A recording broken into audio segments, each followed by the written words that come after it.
Hey there, guys. Mike here. Mike's DVDs and Blu-rays collection is back.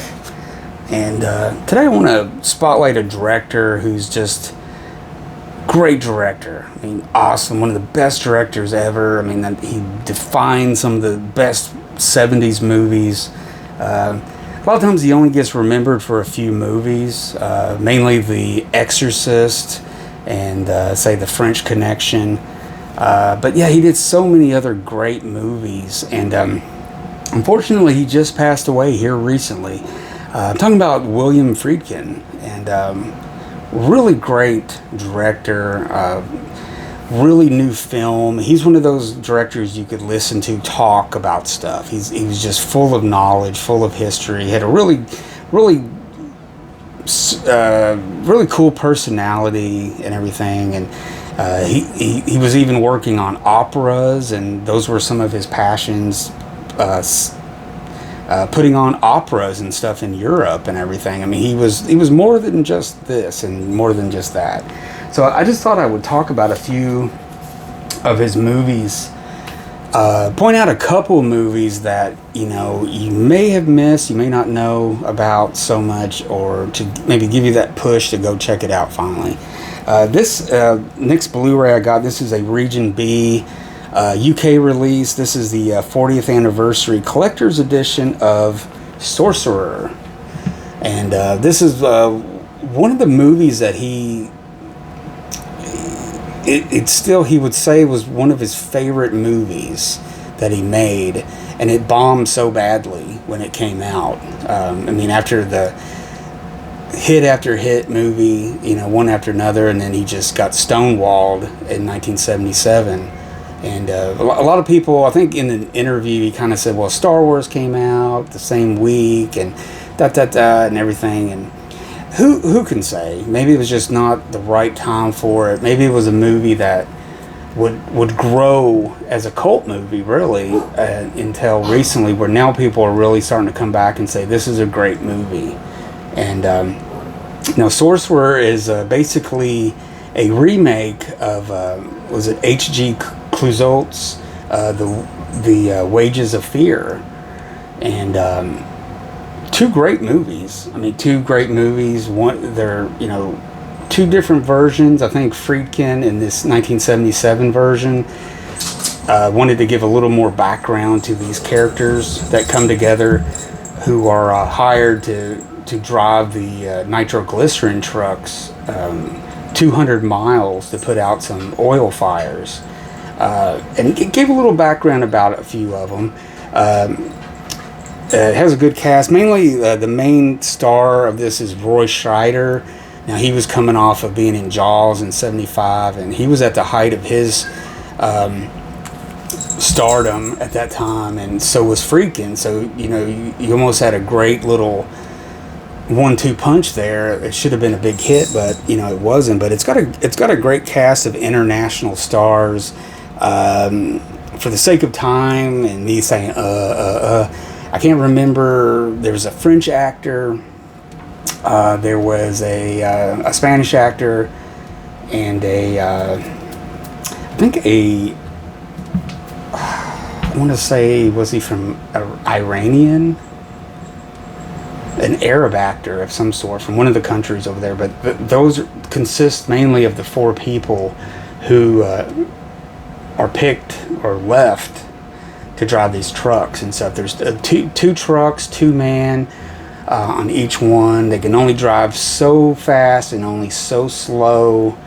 They're carrying like 3 big boxes of nitroglycerin that had sat in the jungle for too long, and apparently you're supposed to turn the boxes and rotate them and stuff and everything, so they wouldn't have seepage. So when they find these, the oil company goes way out in the jungle where they're storing this nitro. It had sat too long, and a lot of it had leaked to the bottom of the bag in the box, and some of it had turned to powder. So it was, at that point, it was highly explosive, even more so because they didn't know the condition that they were in at that from sitting for so long. So anything could touch them off and they would go off. So what they would do is they put like three of the big boxes in the back of this truck, an old oil company, rickety truck, got some dirt to kind of keep them stable, and each one's carrying those. And hopefully at least one of the trucks make it. And there's they're each going to be paid like $20,000 or something like that by the oil company to do this. And I don't even want to give away anything. I don't want to give away any of the spoilers or anything, because it's really a movie you need to watch and let it unfold and stuff. But it's very good. I mean, if you've seen the original Wages of Fear, you have kind of an idea of what it's like. But yeah, it's got a great conversation on here with William Friedkin and director Nicholas Winding Refn, who made what's that movie, Drive, for one. It's a 74-minute interview with the two of them are talking, and it's really good and stuff. So yeah, I highly recommend this edition. And I think there's a regular edition through Warner Brothers, but you don't get any of the extras on here. I got this for this great extra on here, and my cats are fighting right now. So showing that, now this is not real Friedkin, but I wanted to show you the original, what it's based on. This is the Criterion Blu-ray edition of The Wages of Fear, which is, man, it's a great movie on its own. Some people say, well, maybe it couldn't be remade as good as this, but this is really great. This is from 1953, and this is essential for any movie lover's collection, The Wages of Fear. Great movie. So back to William Friedkin. Now he's very well known for this movie. This was just really cemented his directing prowess and really put him on the map. It also made Gene Hackman an overnight star. I mean, he was already known. He was already a good actor, but this one really made him a superstar. This is the French Connection. And this is a Region B Blu-ray. It's got both the first one and the second one, French Connection 2, on here, which William Friedkin didn't have anything to do with the second one.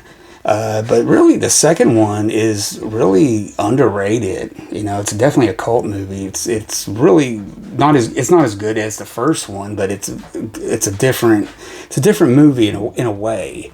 But you got Roy Scheider and everything in that one, I believe.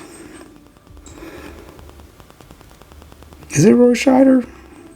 Or no, Gene Hackman is back in that one. But yeah, really good. The French Connection. I mean, what can I say about the French Connection? Recently there was some little bit of a controversy where the French Connection was edited and put out, I think it was on the Criterion channel of all places, and some kind of edited, new kind of a woke type of, some kind of new kind of edit on it, cutting some stuff out of it, which is kind of scary that these studios can kind of go in and tweak things and change stuff forever and put it out there, and somebody will never know the original or anything, that they're just looking at a edited version of an edited, I mean, it had already passed its ratings thing at the time, and that should be fine. I mean, whatever, it was rated R and everything, but that's a subject that could just go out of control, being opinionated about whatever and everything. But anyways, I'm glad I got the original edition of this, a French Connection, on here. And then I believe I have the Laserdisc also of the French Connection. But yeah, this is one of his very best William Friedkin's movies. And of course, The Exorcist, which everybody knows The Exorcist. I won't show it, but I'll recommend it. Next up, this is a movie from 1986, and I was able to pick up this Region B Arrow edition of it. This is To Live and Die in L.A., and it's getting ready to come out on 4K. But man, this edition is really good. It's got a lot. It's loaded. It looks really good. And I'm just going to keep my Blu-ray. I'm happy with that. I don't need the 4K. Exactly. I mean, But very good. It's got, I mean, it's a hell of a performance by William Peterson, and also by William Dafoe in it, playing cat and mouse with each other. And there's also a great car chase in this movie that almost rivals the car chase in French Connection. I don't know if he was trying to outdo that scene or not, but man, he came close to it. It's definitely a longer car chase scene than the French Connection, but man, both really good movies.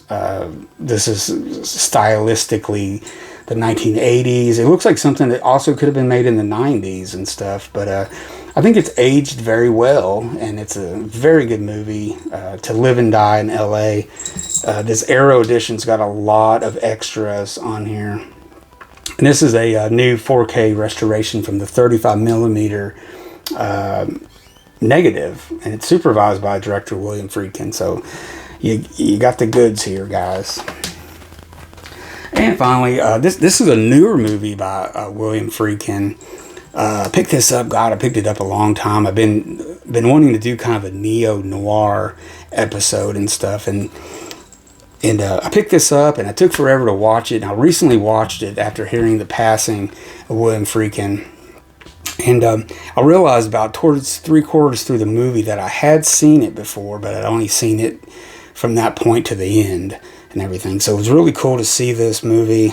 This is the unrated director's cut of Killer Joe, and really, really interesting movie. This is just, it's almost uncharacteristic a little bit of William Friedkin, but he started doing some different stuff in his later career. You know, he made like a kind of a semi-horror type movie, wasn't it called Bug or something, with Ashley Judd, and he did some little odds and ends here and there, not the typical Hollywood picture that normally people do.